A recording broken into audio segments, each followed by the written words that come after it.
Shalom and God bless you. I'm so excited to come into your word today, and I trust I find you well. And it's good to catch up with you as you embark on your journey to your place and space of becoming the best version of who God ordained you to be. And it's a privilege and an honor to accelerate and catalyze that your process of becoming. Today I want to share with you briefly a very short message that I believe will have lifetime positive repercussions, ramifications in your life. The law of faith. Life is all about principles. Life is all about laws. And these laws are not the respecter of persons. When you work and cooperate with these laws, they work for you. They catalyze and accelerate and enhance your journey and your process of becoming. When you violate them and work against them, they work against you, they sabotage you, and no one can rescue you from them. So faith is one of the laws in your journey of becoming. Now, I want to quote from my book, The Dominion Masters, which I highly recommend for you to have. Chapter number 8, I'm teaching on the law of faith in this book. The true test of faith is the absence of supporting facts when life demands circumstantial confirmation.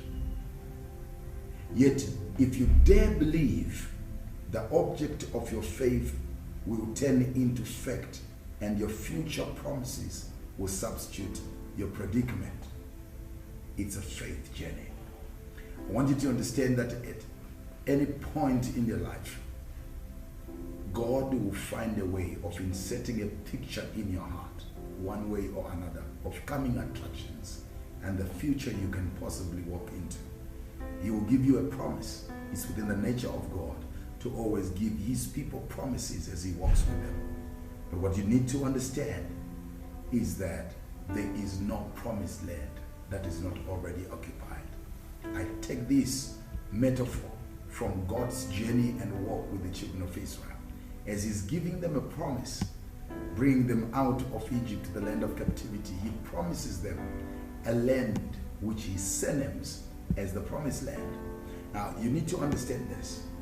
While God is promising them Canaan as their land, in that land, there are actually 7 different groupings of people. Joshua chapter number 3 and 10. Joshua said, "Hereby you shall know that the living God is among you, and that he will surely drive out from before you, number 1, the Canaanites, the Hittites, the Hivites, the Perizzites, the Girgashites, Amorites, and the Jebusites." Now, you need to understand this. While God is giving them a promise that Canaan is going to be owned and an inheritance of the slaves who are coming out, the generations of slaves who are coming out of centuries of captivity. In that land, there is a people that are actually called by the name of that land. So what I'm saying as a matter of principle is, there is no promised land that is not already occupied. That then leaves you with 2 options available to you as a person who is supposed to master, as a person who is supposed to occupy the promised land and the promise that God has given you. Either you are going to walk by sight, look at your predicament and circumstances and cower away and doubt the word that God has spoken to you, or you're going to ignore the facts and the figures and the circumstances and walk by the law of faith and believe the word of God and allow the word of God to override and take dominion and authority over your facts and circumstances until what you believe becomes the fact in your life.